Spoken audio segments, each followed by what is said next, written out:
Good morning, class. My name is Alex. Today I'm doing my refutation speech on Vanessa Munoz on same-sex family adopting. Her major claim is adoption in same-sex families is beneficial for both child and parent. She mentions two supporting claims, and which is a child is better off with two same-sex parents than none at all, and her three secondary claims are, according to lifelong adoption, studies have shown that same-sex couples raise well-balanced and well-adjusted kids. Her second one is, according to LifeScience.com, the William Institute and the Urban Institute, there are more than 100,000 kids in foster, but because of same-sex couples adopting, 65,000 kids are no longer living in foster care. Her third secondary claim is they are giving adopted children the chance to be a family and giving the couple a chance to be parents. Although a same-sex family is capable of adopting a child here in California, according to the American College of Pediatricians, psychological theory of child development has always recognized the critical role that mothers play in the healthy development of children. More recent research revealed that that when fathers are absent, children suffer as well. Girls without fathers perform more poorly in school and are more likely to be sexually active and become pregnant as teenagers. Boys without fathers have higher rates of delinquency, violence, and aggression.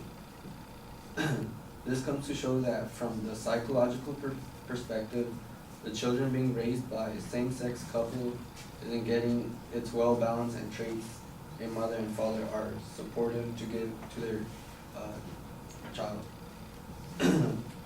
Her second supporting claim is same-sex marriages form a more stable and secure home. And her secondary claims are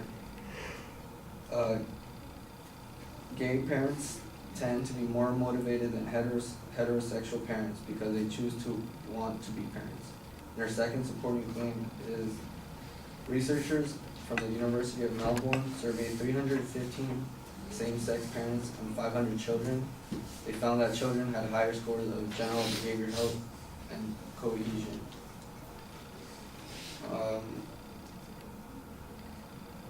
According to the American College of Pediatricians, data on the long-term outcomes of children placed in same-sex households is sparse and gives reason for concern.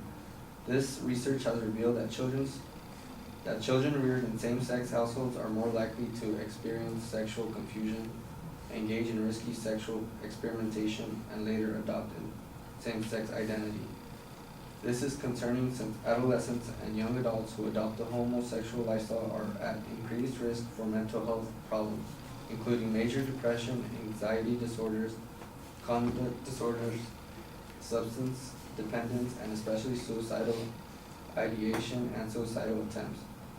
Recent studies confirm that children reared by same-sex couples far worse in a multitude of outcome categories than those reared by heterosexual married couples. In addition, PhD Tad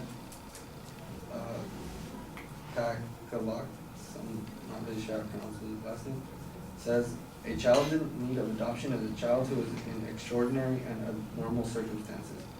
He is a child without parents.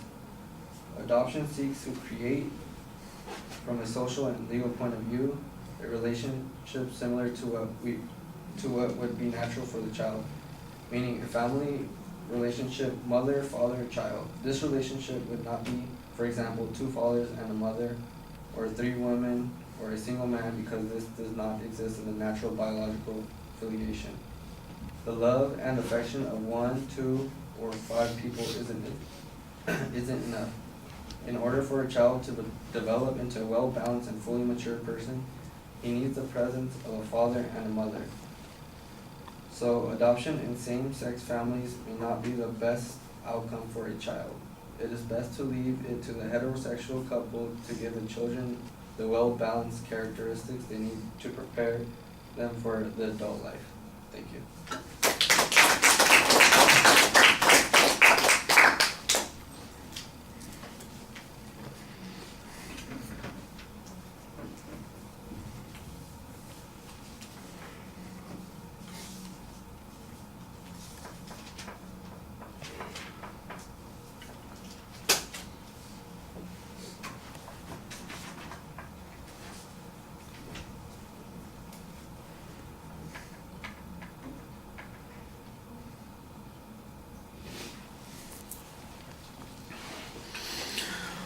All right, Alex, the structural stuff is pretty fine. You do spend a lot of time summarizing some of the points that the advocate presented, so you could probably save a little bit by editing a bit there. But your responses on those points mostly rely on counterclaims on the particular points. On the first point, there's the critical need for mothers and fathers, and you talk about how that would be problematic for the kids if they did not have both of those things. That sounds very similar to some of the data that you present later on when the very last quote, for instance, suggests that there needs to be a balance. So you do have a general theme that's going in favor of your argument. There's not really much analysis of the advocate's information, and that's one of the things that I think has been missing in a few of these arguments is that it's if you toss out information and they've tossed out information, then the question becomes, why should I listen to one set of information more than the other?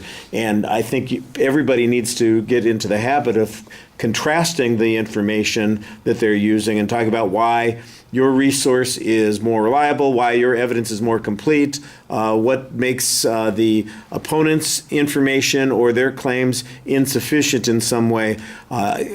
I think there's a lot of counterclaim that's presented here, and they're good counterclaims. I also thought you did a good job presenting evidence to support your counterclaims. But like I said, I think there needs to be a little bit more confrontation of the arguments presented by the advocate. Your delivery is a little problematic. I mean, it's all just reading, and you need to kind of talk to us a little bit more. Make your argument, tell us what's going on, and then do the reading when you have to read the quotes. That's understandable, but explain what your argument is instead of just reading the notes that you've got written out there. All right, thank you.